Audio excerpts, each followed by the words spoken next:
Julie Bacon. Steve Ogres. Sue Pastor. And this is What's in the Cup. What's in the cup? November project.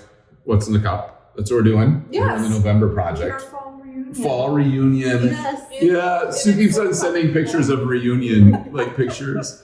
So we are here hanging out on a couch at 7th Street Lofts, drinking out of these beautiful mugs by Roots, which is downstairs. If you haven't gone to Roots, this is my plug. It's like one of my faves, right? Well, I love I'm going to do a plug for you because we haven't talked about where we are. We're at 7th Street Lofts, and if anyone is looking for an amazingly cool condo, I love this project. And this is a good space. Is great. Yeah, Rockford's done a great job updating these units, and so we enjoy selling them. So, so that's a plug. Sorry if you can just skip over that if you didn't already because you didn't know. Sorry. So, anyways, we want to talk about. I'm saying real world problems, but it's not. What is it called again? First world problems. First world problems. That's like a hashtag, right? Mm-hmm. What does that Knightley guy do? He goes like this, right? The hashtag? I don't know either. Oh man, you guys got to get with the times. Is it? Kev, right? Is that a thing? Man, or is this something I just made up in my head? That's pretty normal. I don't have TV. It's like a hashtag. Okay, so anyways, let's just move on with hashtags. New world problems we want to talk a little bit about today as we're talking about November, Thanksgiving, and being thankful.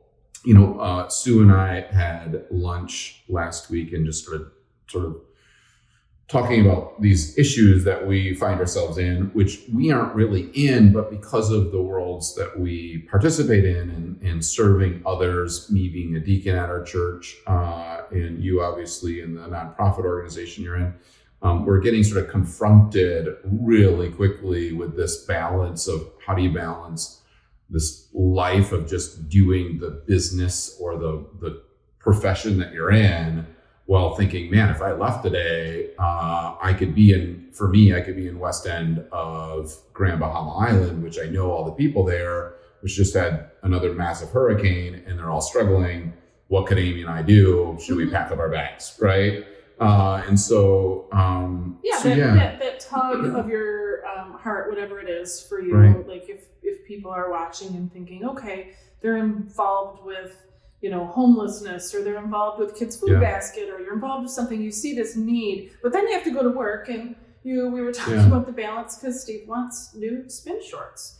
And yeah, I do. So I got new spin shoes, which Amy yelled at me. Whether it was selfish or not. Well, Amy told me it was because I was supposed to wait till Christmas where she could buy them, but I bought them for myself.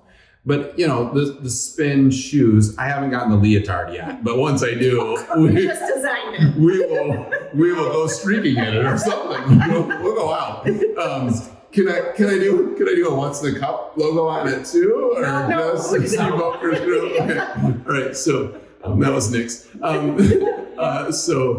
Ultimately, I buy these $100 pair of shoes, and they're not the most expensive. They're just shoes that make the job of doing spin class easier for me, and I'm enjoying doing that. And so it's part of the enjoyment, right?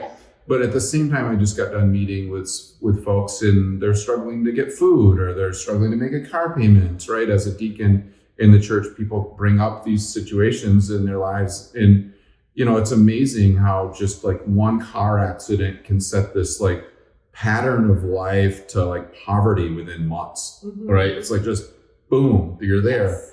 And so we were just talking about like, how do you compartmentalize maybe, or how do you deal with this, like,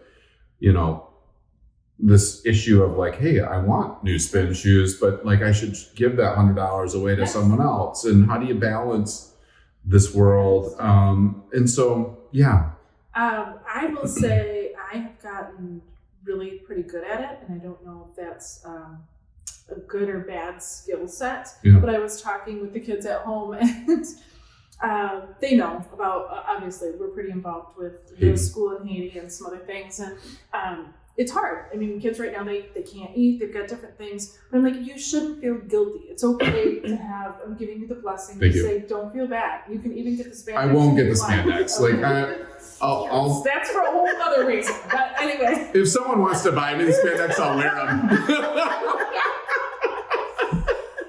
But it's They have to have the padded butt though. We digress. Fine. Sorry. Yeah. We were being like, Yes, ruined it. No, it's this is how we roll.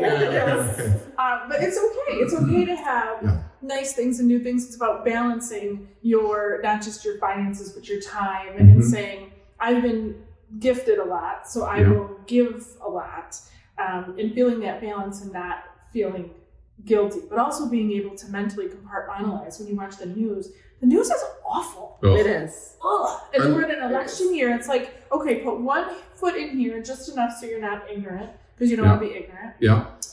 Sometimes I am news ignorant. Like, Me too. Yeah. And then people have to tell me I something. can't, I But struggle then with that. another foot in the, I have to go, like, help people do closings and move into their house. Right. And, get a boy to an orchestra concert. Which you failed at this week. Segue. My son did not tell me he had an orchestra concert, just played Fortnite. Like, it was found out today. Oops. Oops. Yeah. Didn't go to the orchestra. Yeah. Probably because he hasn't been practicing. I mean, and that's anyway. So. But anyway, balancing the problems of the world, big and little, Yeah. and doing the day-to-day Right. life. I'd be interested to know how other people feel about that and what they do, but how do you balance that, Julie? I don't watch the news, number one. I did, and I do read a little bit of it, but mostly local, and it's because I don't know if I'm reading the truth or not. I really have struggled with that since the last election and everything that the media has done. But I too think I'm good at compartmentalizing, and I give where I can, and sometimes it's not money and that type of thing, but we bring it up again, but come up with things where we can give to those less fortunate, wine, cheese, and tampons, or different things that we come up with all the time, and just do what you can.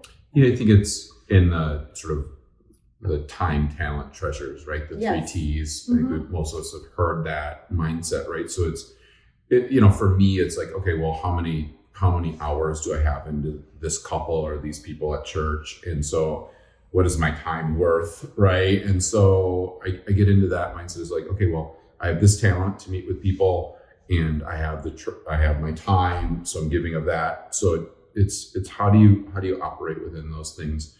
I mean, the straight up point is really economics. If we dumped ourselves into all of that, we really couldn't be of any help to anybody. Yeah. Yeah. So, we had that conversation. So when we had lunch the other day, thank you for telling me that, because I was saying, there are times it's like, God, I used to think just need to go and do and get my hands dirty and just be in somewhere physically, like, caring for somebody. I'm not probably good at that, to be honest. Right. And one of the things Steve said to me, he's like, because you're in the industry that you're in, because we have friendships, because we're so connected, I have connections, and those connections have brought good. So many people have come to so many functions and been aware of things because of connections.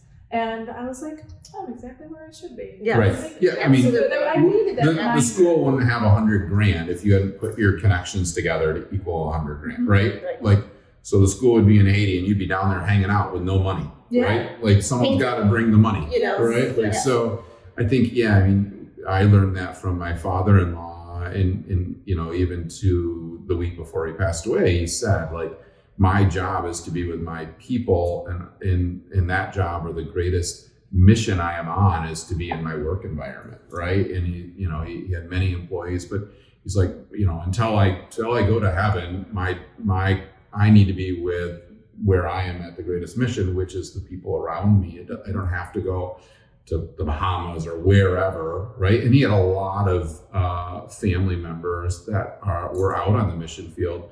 And again, he'd say, like, if I'm not working, I am not providing the financial ability for them to do the work, right? And so my work equals their ability to do the work.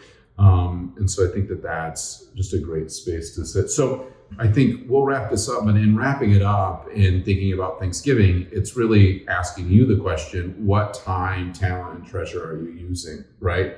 How are you using those three? And at different times, you're going to either have treasure, right? You're going to have money that you can just write some checks, right? There's going to be other times that you're asked to use your talents, your gifts, and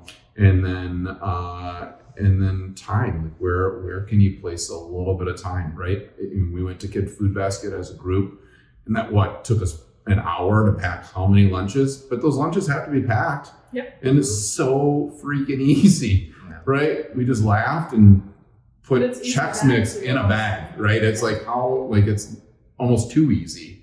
So it's just giving up a little time. So as you're thinking about Thanksgiving and the week and month of November, just please take some time to maybe write out some goals for yourself of how you could use time, talent, and treasure. And we'll try to do the same and maybe share them. We'll share them with you and you share them with us, right? Very good. I'm Steve Okers. Julie Bacon. Sue Pastor. This is What's in the Cup.